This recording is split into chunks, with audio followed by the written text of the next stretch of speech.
आपके स्टोर का क्या नाम है, आप कब से कर रहे हो, क्या क्या चीज़ें आप प्रोडक्ट्स में डील करते हो, थोड़ा आप पहले वो बता मेरी कंपनी का नाम प्रतीक्षा ओवरसीज है। मैं 2014 से कंटिन्यूस इस फेयर में पार्टिसिपेट कर रहा हूँ। ऑलमोस्ट लगभग मेरे को 11 ईयर्स हो गए ओके। पार्टिसिपेट करते हुए। बेसिकली मैं फिरोजाबाद से बिलोंग करता हूँ और ग्लास हैंडीक्राफ्ट हमारा, जैसा आप प्रोडक्ट देख रहे हैं, तो ग्लास हैंडीक्राफ्ट बेस्ड हमारे प्रोडक्ट्स हैं।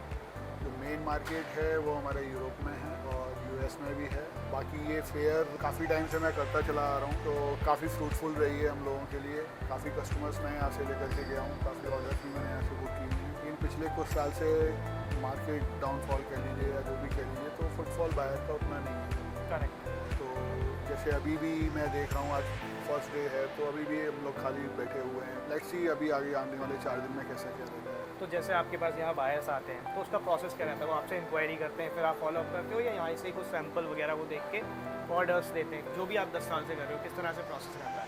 देखिए, अभी आजकल पिछले 1-2 साल से सिनेरियो काफ़ी चेंज हो गया है। अगर मैं कोविड से पहले की बात करूं तो उस टाइम पर बायर्स जो आते थे वो ऑन द स्पॉट ऑर्डर दे करके जाते थे। ऑन द स्पॉट उनका सिलेक्शन रहता था ओके। और ऑन द स्पॉट वो सारी चीज़ फाइनलाइज करते थे। लेकिन आफ्टर कोविड चीज़ें काफ़ी चेंज हुई हैं, मेंटल स्टेटस चेंज हुआ है। तो जनरली अभी फ़िलहाल वो इंक्वायरी करते हैं, उसके बाद वो ये देखते हैं कि उनके मार्केट में क्या डिमांड है क्या नहीं है, उसके अकॉर्डिंगली वो अपना ऑर्डर सेलेक्ट करते हैं और ऑर्डर प्लेस करते हैं। मेजरली जब कोई भी बायर आते हैं तो आपको क्या लगता है कि उनके लिए इंपॉर्टेंट चीज़ क्या रहती है, क्या डाउट्स रहते हैं जो क्लियर करते हो आप मेजरली? मेजरली बायर्स जो आते हैं उनके लिए इम्पोर्टेंटली सबसे चीज़ ये होती है कि आप कितना कॉम्पिटिटिव उनको प्राइस दे सकते हो, आपका प्रोडक्ट कितना उनको अच्छा लग रहा है। Quality basically. बेसिकली क्या न्यूनेस है, क्या चीज़ है और कितनी प्राइसेस आपकी कॉम्पिटिटिव। By delivery methods. वो तो बट ऑब्वियस सी बात है, डिलीवरी तो Correct. मैटर करेगी उनके लिए। एग्जैक्टली कितनी जल्दी दे पा रहे हो आप, Exactly. क्या उनका उनका फेस्टिव टाइम क्या चल रहा है एग्जैक्टली। एग्जैक्टली जनरली देखिए, एक्सपोर्ट में जनरली जो लीड टाइम होता है वो 60 to 90 डेज रहता है, विद इन टाइम पीरियड हो जाता है।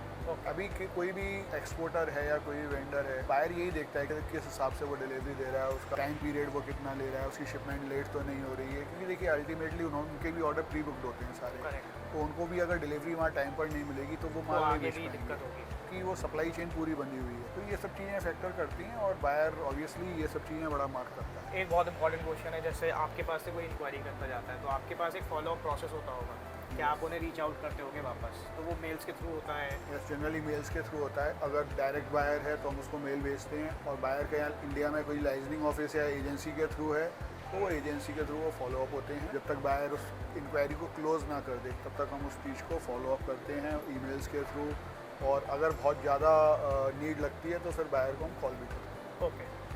और आपके क्वालिटी चेक्स किस तरह से रहते हैं? फॉर एग्जांपल उन्होंने अगर सैंपल ऑर्डर दिया है और पूरा ऑर्डर डिलीवर करने के लिए क्वालिटी चेक आपकी तरफ से होता है या कोई बीच में एजेंसीज वगैरह देखिए, होती हैं उनकी तरफ से? अगर इसमें 3 प्रोसेस होते हैं। पहला प्रोसेस ये होता है सिलेक्शन के बाद में बायर ने जो प्रोडक्ट सेलेक्ट किए हैं वो उसके सैंपल अपने ऑफिस में मंगाता है। ओके। वो वहाँ पर उसकी क्वालिटी टीम उस चीज़ को चेक करती है।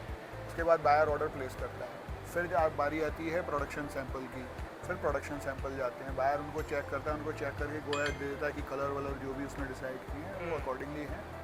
फिर सैंपल जाते हैं थर्ड स्टेज पर, शिपमेंट सैंपल वो सैंपल होते हैं जो शिपमेंट में से हम लोग, उन पर टैगिंग भी होती है, सब चीज़ें होती है, वो हम बायर को बेचते हैं रैंडमली।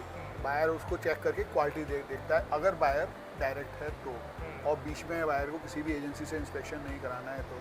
अदरवाइज़ आज की तारीख में जनरली बायर एजेंसीज़ के थ्रू काम कर रहे हैं, तो एजेंसीज़ की अपनी QC टीम होती है, वो क्वालिटी चेक करती है आकर के, या फिर थर्ड पार्टी अगर उसको इंस्पेक्शन कराना है, जैसे मेरे बायर है वो थर्ड पार्टी भी इंस्पेक्शन कराता है, तो उनके लोग आते हैं। बाकी हमारा अपना इंटरनल चेकिंग है, क्वालिटी पैरामीटर्स हैं, वो हमारे अपनी फैक्ट्रीज़ के हैं, वो हम लोग फॉलो करते हैं। इसके अलावा आप कुछ बताना चाहते हो और ऑडियंस को? बस इसके अलावा तो बाकी एक्सपोर्ट में इस टाइम पर काफ़ी ज़्यादा डाउनफॉल चल रहा है, तो हम लोग भी बस इसी होप से बैठे हुए हैं कि यहाँ आए, इन्वेस्टमेंट किया है तो कुछ ना कुछ ऑर्डर्स लेकर के तो लास्ट 3-4 साल से डिक्लाइन ही हो रहा है कुछ? लास्ट improve हुआ है? 3-4 साल से डिक्लाइन ही चल रहा है। अभी यूरोप का मार्केट पिछले काफ़ी टाइम से डाउन चल रहा है, क्योंकि ऑलरेडी रशिया में, यूक्रेन में वॉर चल रहा है, तो Correct. अनसर्टेनिटी अनसर्टेनिटी है हर चीज़ की, लेकिन पिछले कुछ 1-6 महीने से मैं कह सकता हूँ कि मार्केट दोबारा से रिकवर कर रहा है। अपार्ट फ्रॉम यूरोप में अगर यूएस की बात करूँ तो वहाँ टैरिफ इतने लगा दिए हैं, तो यूएस के मेरे 2-3 क्लाइंटों ने तो साफ मना कर दिया कि वो लोग ये फेयर अटेंड नहीं कर रहे हैं। टैरिफ का मतलब अच्छा खासा इम्पैक्ट पड़ा है इसमें। आप कह सकते हैं टैरिफ का इम्पैक्ट है, क्योंकि कहीं ना कहीं वो मैटर करता है। बाकी जो लोग बिजनेस कर रहे हैं वो कर भी रहे हैं, दूसरे चैनल के थ्रू कर रहे हैं। अभी आपने बताया था प्राइस बहुत इंपॉर्टेंट होता है, तो जैसे कॉम्पिटिटिव प्राइसिंग तो है हमारे पास, लेकिन एट लास्ट जब एक बंदा ये देखता है कि कोई चीज़ अगर 100 रुपये की है और एक कोई 50 रुपये में उसे दे रहा है, तो क्वालिटी में बहुत बड़ा डिफरेंस होता है उसमें।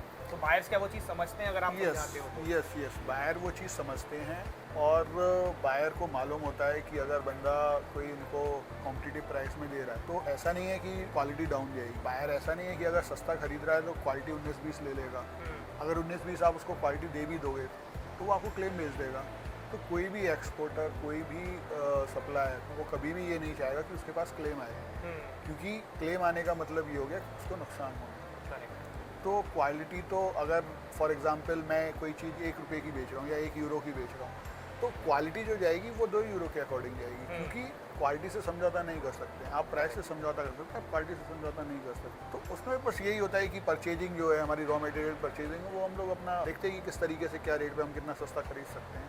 करेक्ट। आफ्टर डिलीवरी सर्विस में कुछ आपके स्टेप्स रहते हैं, जैसे डिलीवरी हो गई है, अभी आप उसे किस तरह से कम्युनिकेशन रहता है जब डिलीवरी हो जाती है बायर्स के साथ? बायर को देखिए, सीधी सिंपल सी बात है कि अगर बायर को एक बारी डिलीवरी हो गई, उसका सामने से कोई कॉल नहीं आ रहा है, बायर आपको रिपीट ऑर्डर दे रहा है, that mean all is well. Correct. तो आप रिपीट ऑर्डर के लिए फॉलोअप वगैरह करते हो सेम मेल से? यस।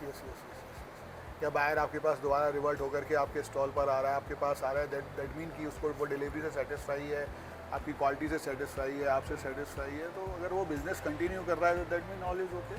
करेक्ट। चलिए sir, thank you thank you इतना टाइम देने के लिए। Thank you.